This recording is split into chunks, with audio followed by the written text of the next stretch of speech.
दोस्तों, आज की कहानी है आत्मा को झकझोरने वाली। हाथ उठता रहा और औरत टूटती रही। इस कहानी का शीर्षक है पति के हाथों में कैद एक औरत। यह कहानी आरती की है, जो हर दिन सूरज उगने से बहुत पहले उठ जाती थी। उसके लिए सुबह का मतलब सिर्फ एक नया दिन नहीं होता था, बल्कि एक नई परीक्षा होती थी।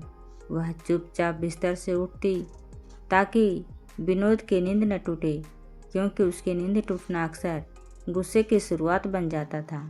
रसोई में चूल्हा जलाते समय भी उसके हाथ कांपते थे कि कहीं आवाज़ ज़्यादा ना हो जाए।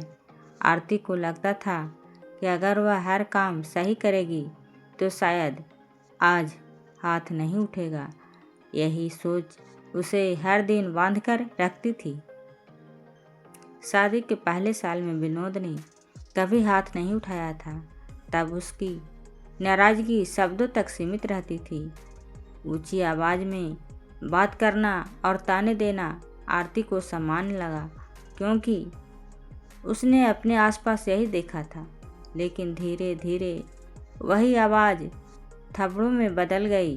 पहले एक थप्पड़, फिर माफ़ी और फिर वादा के दोबारा ऐसा नहीं होगा।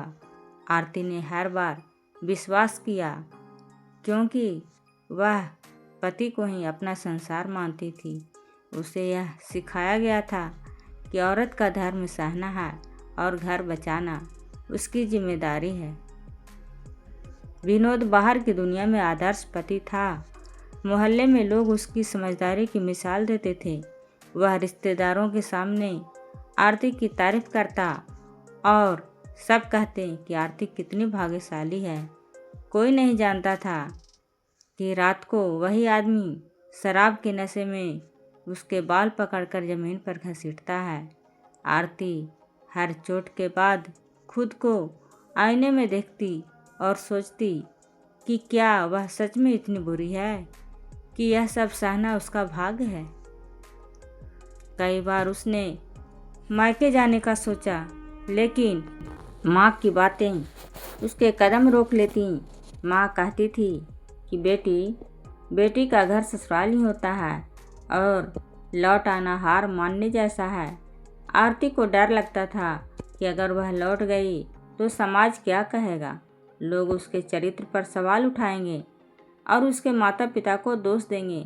इसी डर ने उसे उसी घर में बांधे रखा जहाँ उसका सम्मान रोज मरता था। एक दिन आरती गर्भवती हुई। उस खबर से घर में थोड़ी खुशी आई। विनोद कुछ समय तक बदला बदला सा रहा। उसने हाथ उठाना बंद कर दिया और आरती को लगा कि शायद अब सब ठीक हो जाएगा। वह अपने होने वाले बच्चे के सपने देखने लगी, लेकिन यह शांति ज़्यादा दिनों तक नहीं रही। एक छोटी सी बात पर हुई बहस ने फिर वही पुराना चेहरा सामने ला दिया। उस दिन विनोद ने इतना मारा कि आरती जमीन पर गिर पड़ी और उसके पेट में तेज दर्द उठने लगा। अस्पताल की सफ़ेद दीवारों के बीच आरती ने पहली बार अपने डर को साफ देखा। डॉक्टर की आंखों में सवाल थे, लेकिन शब्द नहीं। बच्चे को बचा लिया गया, लेकिन आरती के भीतर कुछ हमेशा के लिए टूट गया। उसे एहसास हुआ कि अगर वह चुप रही तो यह हिंसा सिर्फ उस पर नहीं रुकेगी, बल्कि उसके बच्चे तक पहुंचेगी। जब बेटा पैदा हुआ तो आरती ने उसे गोद में लेकर एक वादा किया। उसने तय किया कि वह अपने बच्चे को उस डर में बड़ा नहीं होने देगी जिसमें वह खुद जी रही है। लेकिन फैसला लेना आसान नहीं था। विनोद फिर वही था। इस बार आरती ने विरोध किया। उसकी आवाज़ कमज़ोर थी, लेकिन उसमें डर से ज़्यादा थकान थी। एक रात जब विनोद ने फिर हाथ उठाया तो आरती ने पहली बार उसका हाथ पकड़ लिया। वह पल उसके लिए ज़िंदगी बदलने वाला था। उसे लगा कि वह अब और नहीं सह सकती। अगले दिन उसने महिला हेल्पलाइन पर फ़ोन किया। फ़ोन करते समय उसके हाथ काँप रहे थे और आँखों में आंसू बह रहे थे, लेकिन शब्द साफ थे।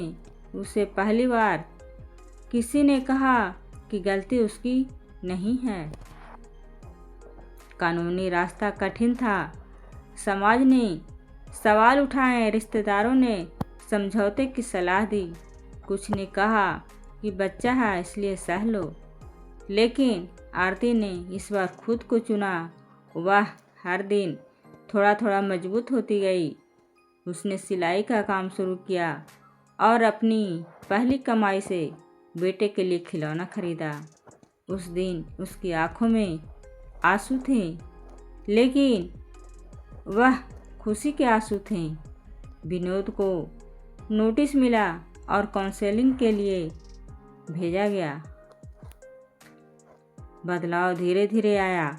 आरती ने साफ शर्त रखी कि अगर एक बार भी हाथ उठा तो वह हमेशा के लिए चली जाएगी।